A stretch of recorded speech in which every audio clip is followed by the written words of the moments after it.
Hello, and today I have a surprise for you. We're gonna do a little exercise that's going to help you transcend some of the fears of visibility, some of the fears you have around making and posting videos promoting your business or speaking or just plain introducing yourself and being visible. I want you to grab a pen and paper. We're gonna do a little exercise. And by the way, what you see here is Sedona, Arizona. I'm spending a week here it's my little work retreat. I'm speaking next week in Albuquerque, and I stationed myself here for a week to have some fun, do some hiking, to rejuvenate, refresh, get some ideas. But back to our exercise. Grab a pen and paper and write this down on the bottom, on the top. Do 2 things I am afraid people will say or think when they watch my videos. The 2 things I'm afraid people will say or think when they watch my videos. Then pause and do the exercise.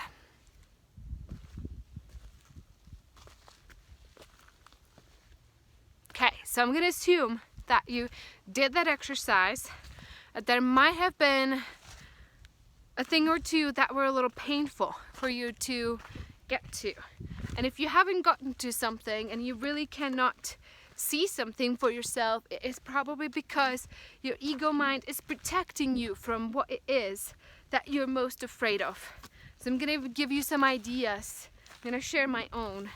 So the fears that have been coming up for me in the past, and some of them still come up, is I'm afraid of being called a know-it-all, too pushy, too preachy, too inexperienced, not a great speaker, not accomplished enough, overbearing, not dynamic enough, a little bit dull, not delivering enough value,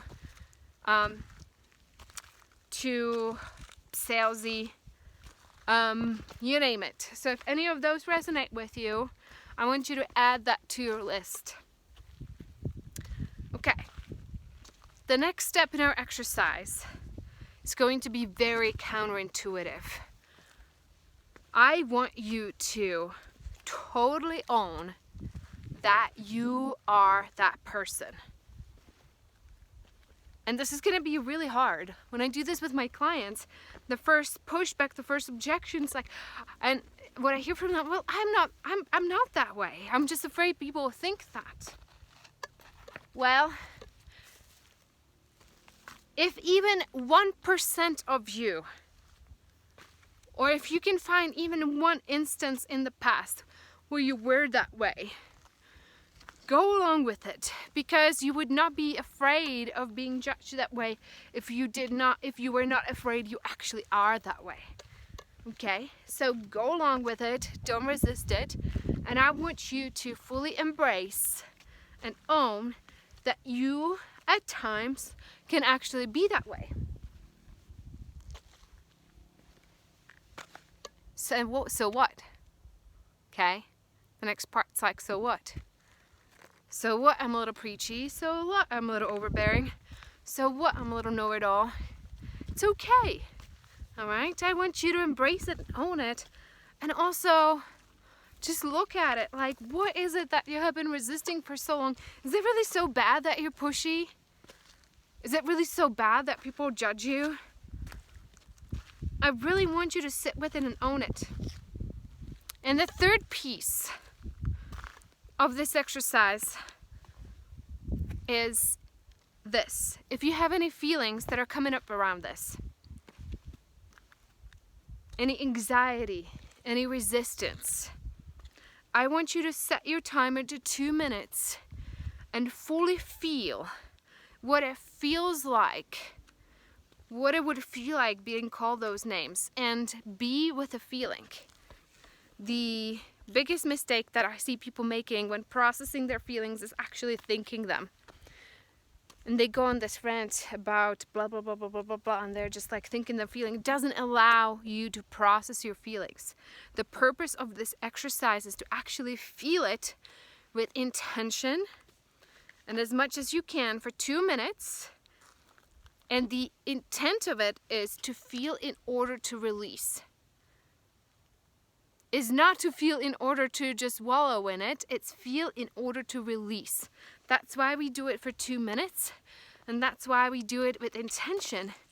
Because just like food in our body, our feelings need to be digested and eliminated in order to be transcended.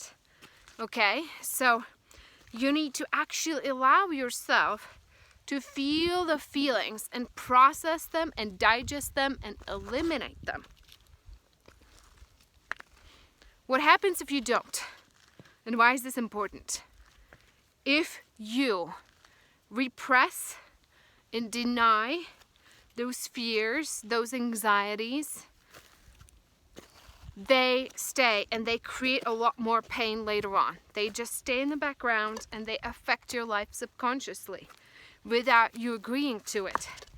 So it is super important to notice when you have a fear coming up and feel it with attention and release it. Okay, so I'm going to summarize this exercise for you again.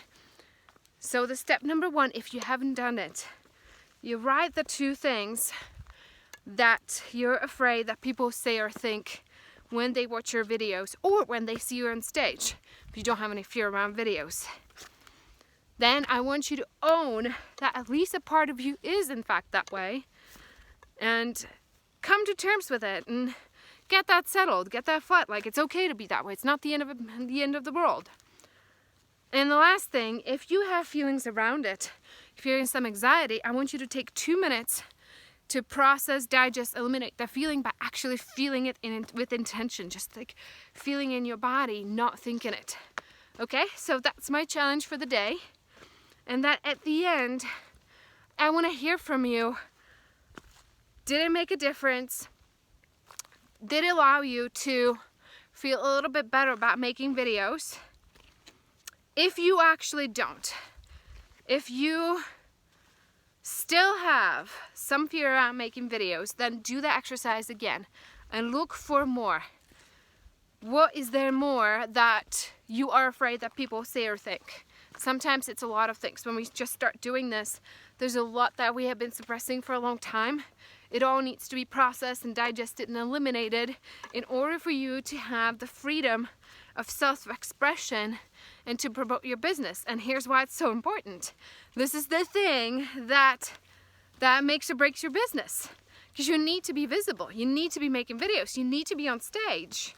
But if you have these things that you're holding in your subconscious that people say or think, not only will it hold you back, but when you actually get there, get on the video, get on stage, it's going to be in your energy, which means people are actually going to think and say those things about you. I'll give you an example. A while ago, I had a fear of being overbearing. And I was trying to manage it. I was trying to subdue myself a little bit. I was trying to be a little less. I was trying to be a little bit more cautious in my communications with my team. A little bit softer and all that. And that day, I had a team meeting with my restaurant management team. And one of my managers called me overbearing. And I just could not believe it when I said that. It's like, I just said to myself that I would not be overbearing. This is the one time I'm actually not being overbearing. I think I'm just being so soft and nice and And then it dawned on me later that she had no choice than to say that to me. On a spiritual level, people will call you the things that you have not accepted, owned, and learn to love about yourself. They have no choice. They are mirroring back to you that which is in your subconscious. So if you don't want to be called these things, you gotta own them. You gotta be flat about it. You just gotta own it and be okay with it and do the work that it takes to get you there. If you don't want to be called these things. And it's not just for your own it's not just for your own goodness. It's also for in service to your customers, because you don't want them stuck on judging you or judging something about you. You want them actually engaged with what you're teaching them and with your content. All right, so you want to deal with those things to not radiate that which you are afraid people say about you in your energy. You want to be free of that stuff as much as possible. Okay, so this is my homework for you today. I want to hear from you how it went. I want to hear from you what's the things that you are afraid people say or think. If you're courageous enough to share, because other people relate. You know, like lots of us probably have the same thing, and sometimes we don't realize it until somebody else says that. Okay, so that's my homework for you. Have a wonderful rest of your day, and I will see you soon.